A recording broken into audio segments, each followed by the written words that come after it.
Hey, so this is a video that I have wanted to make for some time. It is a video that has been on my heart for, well, at least a year.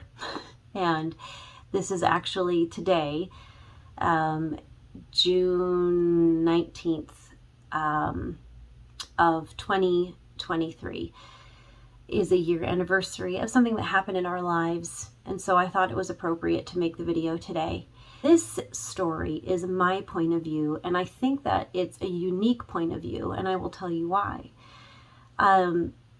If you go on YouTube or any kind of platform, you will find so many videos from, I would not say as much from birth parents, the ones that are placing children up for adoption, but from maybe a birth parent's point of view or empathy for birth parents, or just simply maybe many videos from adoptive parents that are on their journey to adopting and bringing home their baby. And then there would be the part about the birth parents in that video. There are videos and podcasts done from many children who have been adopted and their story. A lot of these are stories of reunions with their birth family. And of course, many of them show a great outcome from meeting their birth family, when the truth is that's their first meeting. It doesn't necessarily mean that things from that point on were great, although many times they are.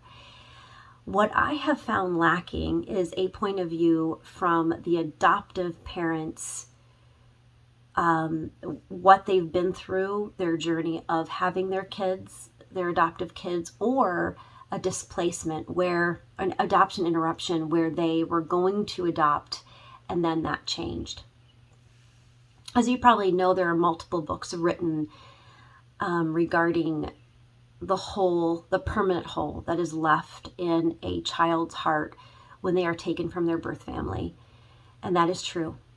And part of me believes that the hole is permanent, that there is such a, there's a book called The Primal Wound. There is such a wound that happens when there is that separation, whether it was the birth parent's choice or not, or the baby was placed later, or it was a foster, situation that turned into adoption. Either way, when a child is taken from their birth mother specifically, there is a great loss that happens, and it could be long-term effects on that child the rest of their life because of that bond that was broken, because of all the time that the child spent in their birth mother's womb, hearing her voice and her heartbeat.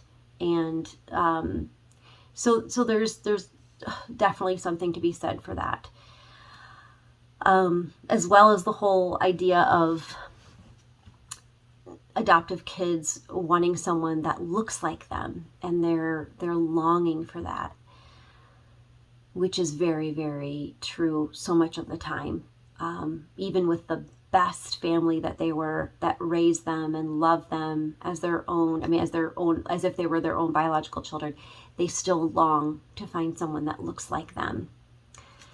And then you have the perspective, the very valid perspective from birth families and what they go through. And I, as an adoptive parent, actually I'm able to speak from all of those perspectives. This is not because I have placed a child given my child for adoption. It is because I have established a relationship with my child's birth family, and have had interactions with them. It is because I have family members that have been adopted, and I have seen the ups and downs of their journeys. It is because I have talked to numerous people that have either been adopted or have placed their baby for adoption. So I have those perspectives. Our own child, I know her perspective, which is different than stories I've heard.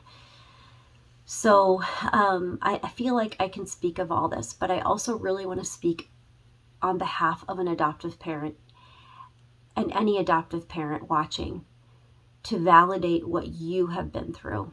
what you have been through in your journey to adopt, the pain you have felt, any discouragement you have felt during the process, how you have been let down, how you have had to have a brave face, how you have had to be the strong one for the birth family, the birth mother, maybe birth father who's placing their child in your arms coming up, how you have had to be so strong for them and not show the hurt inside, the fear you feel wondering if you're going to actually have that baby one day. You have to pretend that everything's okay. You have to even do that with your agency, because even though your agency loves you and feels the pain you're feeling, you don't want to come across to them as too clingy, or I gotta have that baby, or I'm not gonna, I'm just gonna lose it or something. You have to continue to be strong.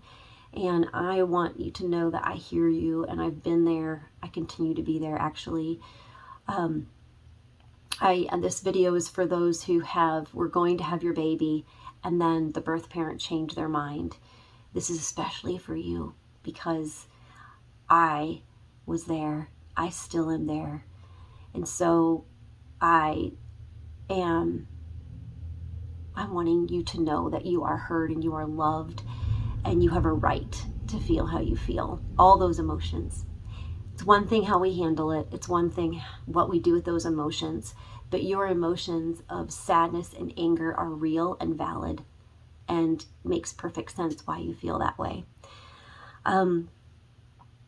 So I am going to dive a little bit into our story and the backstory of even before a year ago, what happened to us. And I have to look at dates so I can remember everything. So in 2009, my husband and I got married, and of course we wanted children. I mean, that definitely was the plan. And we were older. We were older people. I was not married till I was 35. He was turning 30. But nor did we plan on having children right away. And surprisingly, in 2010, a year later, I felt I should take a pregnancy test. I did. It was positive. Wow, didn't expect that. And because I had wanted children for a long time, this was amazing. It only lasted for about 2 weeks, 2 or 3 weeks. And I started bleeding and found out I was miscarrying. And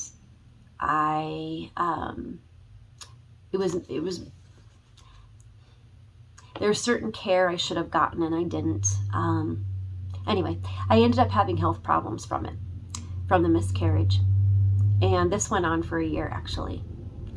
I don't even know the name of it, what you would call it, but I went through that. And then from 2010 to 2013, with the health problems, as well as eventually being able to try again to have a baby. So that whole process, those years, so 2010 to 2013, we were trying, we were on a fertility drug. That's all we did for fertility. That was all we were really planning on doing. And then in 2013, we were told, like, look, my body just cannot produce what it needs to produce in order to conceive, with different levels and hormones and stuff. The doctor didn't foresee that ever happening. So because we already knew some about adoption and there was adoption in our family, we just went right for that. And we went through a local agency in our state that was recommended. And of course, couples can wait a long time to ever be placed. We knew that. But we were hopeful, So we did, as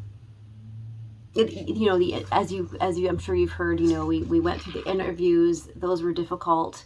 Those can be really hard and draining, the initial interviews and being, you might have already heard, adoptive couples are asked everything under the sun that you can possibly think of about their personal life, their thoughts, their ideas. They have to it's basically a time of proving yourself worthy that you should even have a child.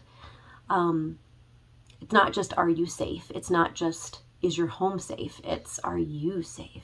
Will you be a good parent? And in our case, would you be a good Christian parent? Because we're a Christian family.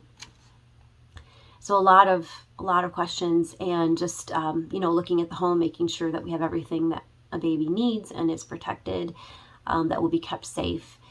And so we went through that whole process. We did fundraise. That's, of course, was a concern. Adoption is extremely expensive if you don't fundraise or if you don't have the money up front. That was somewhat burdensome, but not overwhelmingly, I guess, at that point. So we got all that done. Everything was done, the paperwork, most of the funds raised. And then in January 14, actually on my birthday, we got a phone call saying that a birth mother was interested in us and wanted to meet us. And I think it was a few weeks later she did.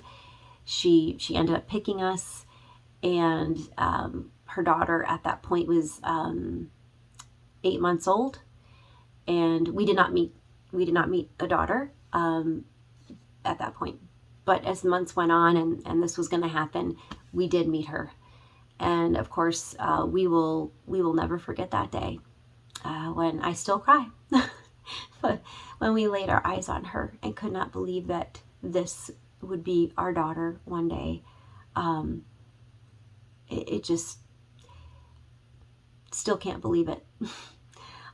So that was overwhelming, and it was just very humbling to be picked by somebody to raise their daughter that would become our daughter.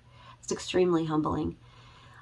So that June, so at this point baby is 13 months old, and we are ready to have her. I mean, we were already ready, but I mean, the state wanted to push it a bit, also working things out with birth dad and stuff.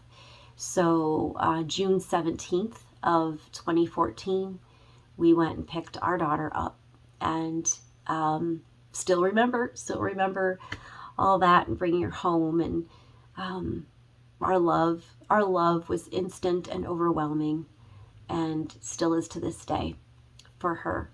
Okay, so around spring of 2019, we decided to grow our family again. And even though, yes, this was something we wanted, and we wanted our daughter to have a sibling, we also felt this was really how God was leading. So we contacted the agency that we had used before to start the whole process again. And it was a little easier because they had known us from years prior, and they had a lot of our information. And so I don't know that there was as much to do. It was just a little bit easier process. And so we did all that, and of course a new home study, and some interviews again, and we knew we had to fundraise because we didn't have the funds to adopt. So we started all that process. They had warned us that there had been some dry spells of not having any birth moms, but that, most likely birth moms would come at some point, and, not to worry about that too much. So that was in spring of 2019. And then October of 2020, so about a year and a half later, we're still waiting. We understand we were working with a small agency, but did not understand how there could be no birth moms. So I guess apparently in the past, as well as at that time, there were several of their couples had worked with companies called consultants. So consultants are adoption agencies that don't actually facilitate the adoption, but you pay them a fairly large sum, and then they help connect the adoptive couples with multiple adoption agencies, to the point that some of these adoption agencies don't even work directly with adoptive couples. They actually use consultants to get their their adoptive families. They work with consultants to get adoptive families. They don't work with adoptive couples in the community. So, so we were told that even though, yeah, you have to pay this fairly large sum, you would be matched within a year. And I mean, very, very, very high likelihood because they're working with so many adoption agencies. So, of course, we prayed about it, but we felt through prayer that this was the way to go. I remember that day very specifically where I believed that God wanted us to pursue this because, well, I don't know the reasons why, but just felt like this is what we were meant to do. So we were gifted that money to do this. And so I felt that was another sign, I guess, from God that we were meant to do this. So we went with who we believed at the time was a reputable contract or consultant, a Christian consultant agency in the East Coast. We're in the Midwest. And this was even one that our adoption agency recommended because they had other couples that worked with them. So we started the process. And I'd have to make a whole video on that. We had already been through a lot. This was the next step into a world of welcome to a whole lot more frustration, pain, anger, all of those things. There was just an incredible amount of paperwork beyond what we would have to have done, what we did with our adoption agency, another millions of more hoops to go through. It seemed like that. Now, to adopt, the cost was double. So before, when it was your average, I might be misquoting this, but like your average 20 to 30,000 to adopt, now it would be 60,000. And this is for people who don't have any money to do that.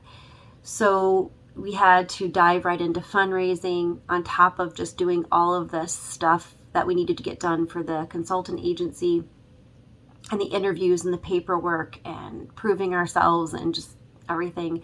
Then we had to apply for grants, and that took hours and hours and hours and hours and hours to apply for grants, hoping that we would be approved for adoption. And there were a lot of things that I believe were not handled well through this consultant agency and were misleading and were unfair. And then finally, when we got everything done they told us to do, including a new profile book, which we did not agree with the standards that were set for that, we finally got it all done and were approved. We were now well into our contract time, which felt that our time was now gypped with what we had left with this consultant agency. It would take me another whole video to tell you about the matching process and how I'm now looking back extremely skeptical of it even happening. Like, supposedly our profile book was given to these adoption agencies, and supposedly birth families saw our book. I'm skeptical of that. Because we were never matched, not one time. We were told that even if you have a preference, like even if you only wanted boys and not girls, you would still eventually get matched. No, did not happen. So and we did hear about birth mothers, and we did let them see our profile. Supposedly they saw it. So, I don't know. It was one heartbreak after another with that. Something else I forgot to mention during the process was there was so much stress just trying to raise funds, and in the process, people making comments, wondering, questioning why we were doing what we were doing. And although they do have a right to wonder, like, why are you using consultant agency? Why does it cost so much money? If they had only known what we had been through up until that point, I would like to think they wouldn't ask. Also, we had people that we thought were very supportive of us adopting, and that never made a comment, never let us know they were praying for us, never helped in any way financially. And I'm just bringing that up to say, if you as an adoptive couple have been through this as well, I know how you feel, and it's hard. And it's really hard to be patient and patient with others and continue to put on a brave face when you literally feel like you keep being, judged and thrown under the rug, all while you're just desperately, wanting a child. It was November of 2020 that we had signed with them. And then fast forward over a year later, December of 2021, that we got a call from our adoption agency, not the consultants, our adoption agency, saying that there was a mom that had come in, saw our profile, was interested in meeting with us. We were blown away after all this time. Unfortunately, because of that, our consultant agency had to put a halt on everything. They can no longer send us potential birth mom situations.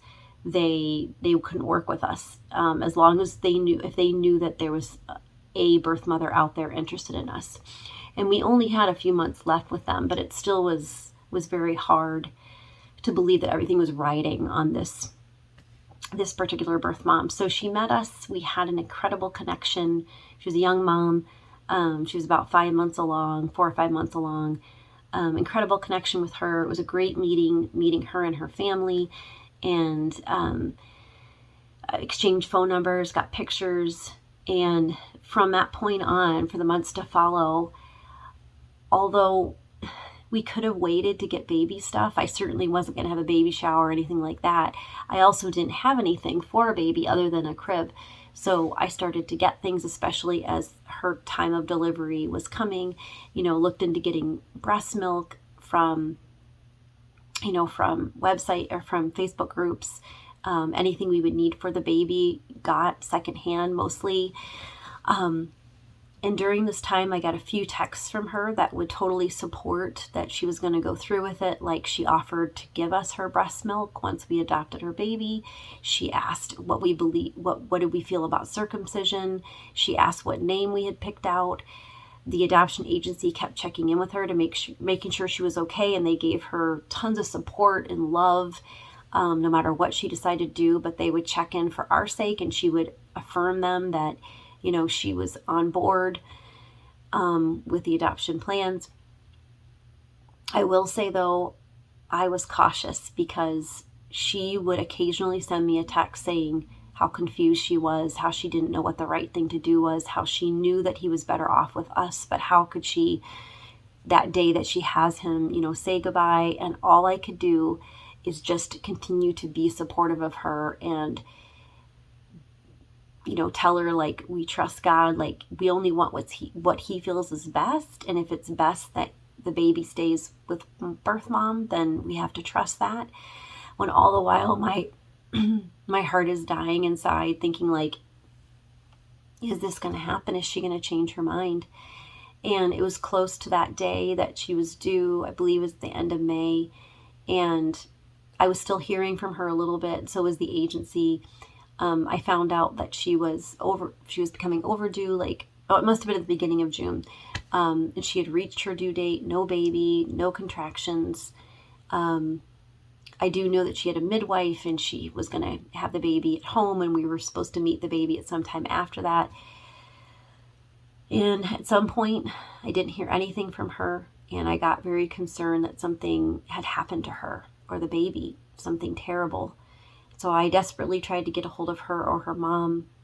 And it was on Father's Day last year that I got a text from her that said, he's here, I'm resting now. And then our agency heard word that she just wants to be left alone. You would think at that point she would have made a decision, but I guess a couple days after that, she was still talking to her nurses about us and how we're her adoptive family.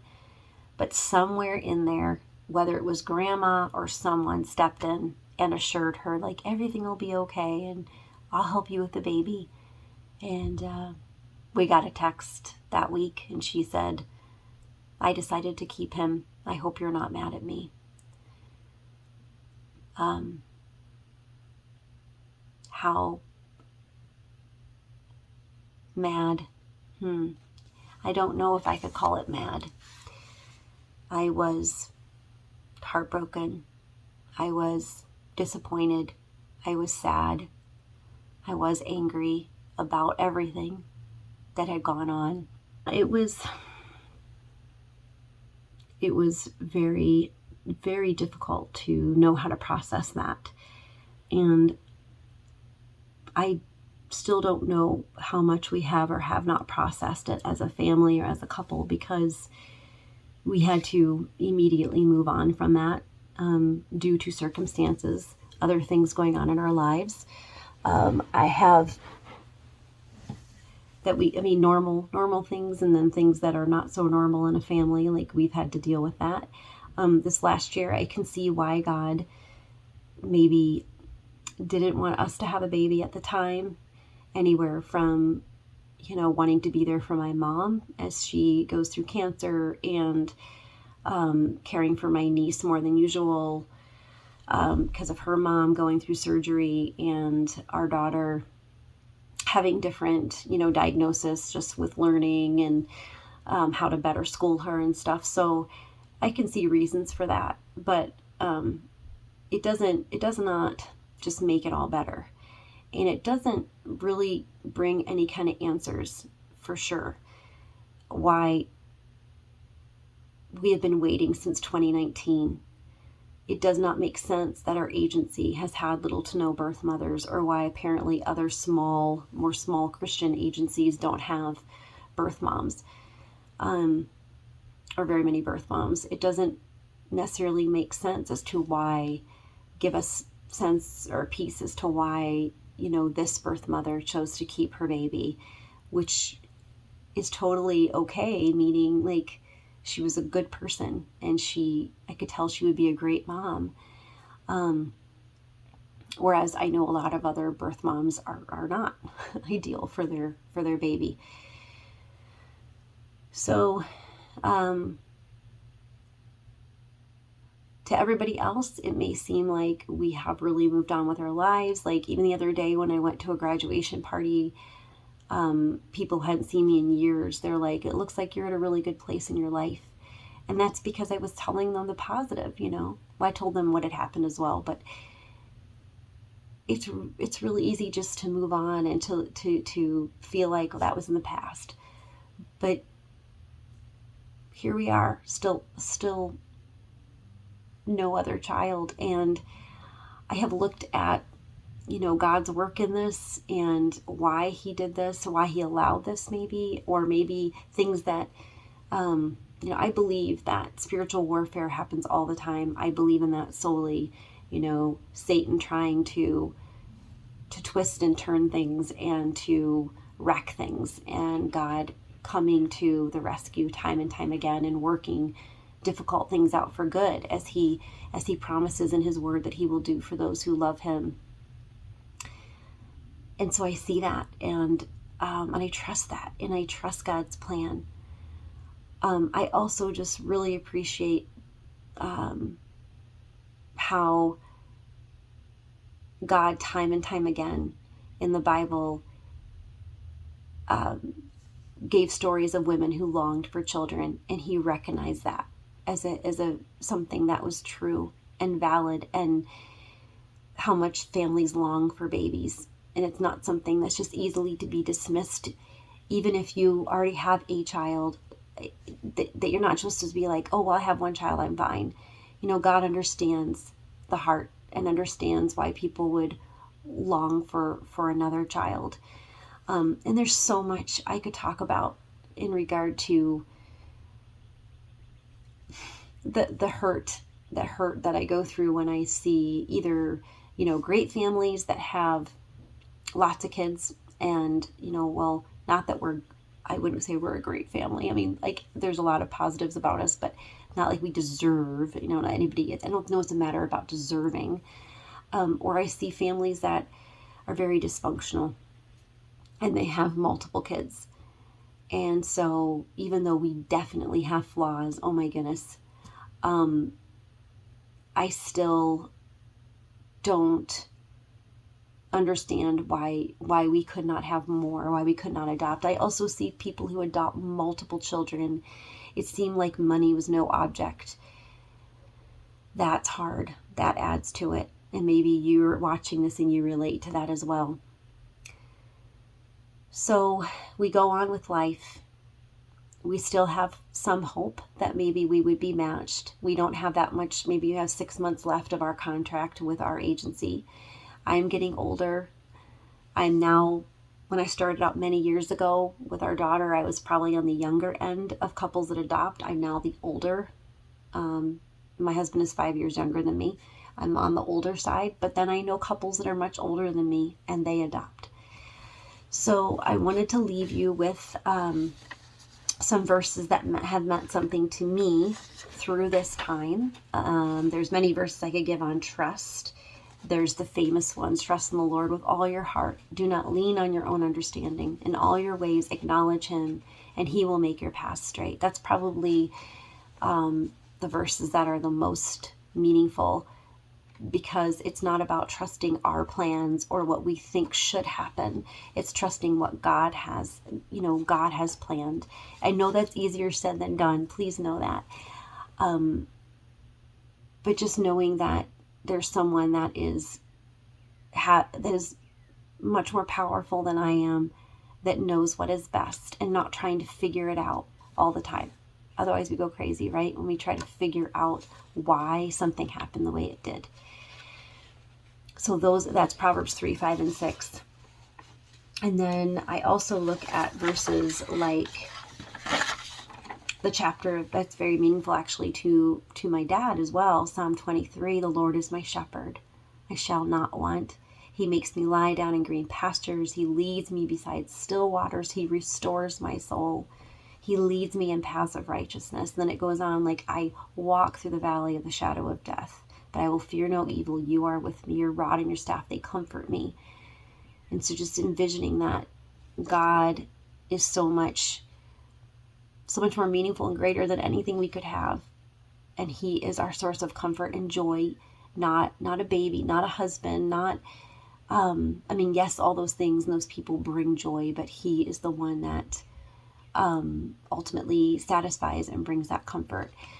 And to trust in him, trust in his plans. And, he says that he is near to the brokenhearted, and he binds up our wounds. So he does care. He is with us through all of this, and he continues to be with us. And I trust him. Even though maybe my dream didn't come true, I trust him. And that is what gets me through. There's Romans 12:12, rejoice in hope, be patient in tribulation, be constant in prayer. And then I think of James 1, consider it pure joy whenever you face trials of many kinds. So I know that's hard to do, but we can do it with God's help.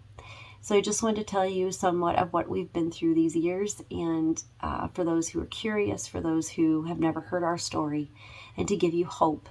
Not that your dream will come true, but that there is a God who can give you comfort through it, through the journey, and make some sense of the madness, and has this life planned for you, that he can give you fulfillment and joy, even if what you thought was going to happen did not happen. So I'm going to leave you with that. But more videos to follow, just probably not as long. So I did cover about 5 years worth. So anyway, we will share more later. Thank you for listening.